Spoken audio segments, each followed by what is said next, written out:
This is the how to download Inkscape as a standalone program out of Google Chrome. First, go to Inkscape or just Google it. Go to Inkscape Draw Freely, and then you'll find their start page. Go to the download and then latest version. Notice that there are release notes for several versions here. You can go in here and you can go back into a back version. If you have an older computer, I really don't advise downloading anything but the current version. Down below you'll see some screenshots and some kind of animated GIFs where they have some information. Below that is some help documents on a wiki.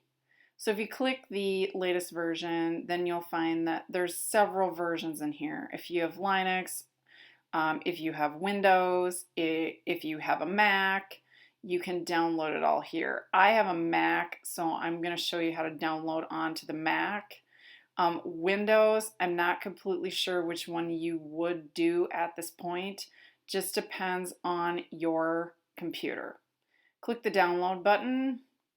On the Mac, it's going to bring up a DMG file. Hit save. It'll download to the bottom of Chrome. And then all you have to do is double click on that. Once that happens, then it will download.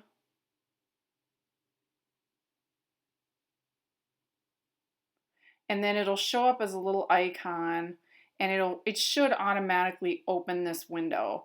Basically what this window is telling you is to move the Inkscape icon that's right there on that window into your applications folder.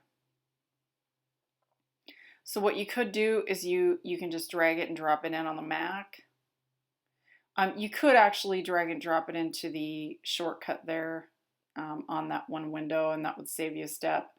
But this is the way to know it's actually in there, because then you can see it actually downloading. Then you can get rid of the extension or the download folders, and you can get rid of the zip file that came in, and then you can trash that. You don't need it anymore.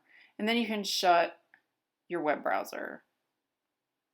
Once you have that done, then you're going to go into your applications file and boot up Inkscape. And that's it.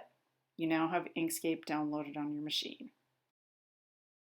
When you go to open it on a Mac, it's going to ask you if you want to open something that was downloaded off the internet. Say yes. It's a perfectly fine, safe program.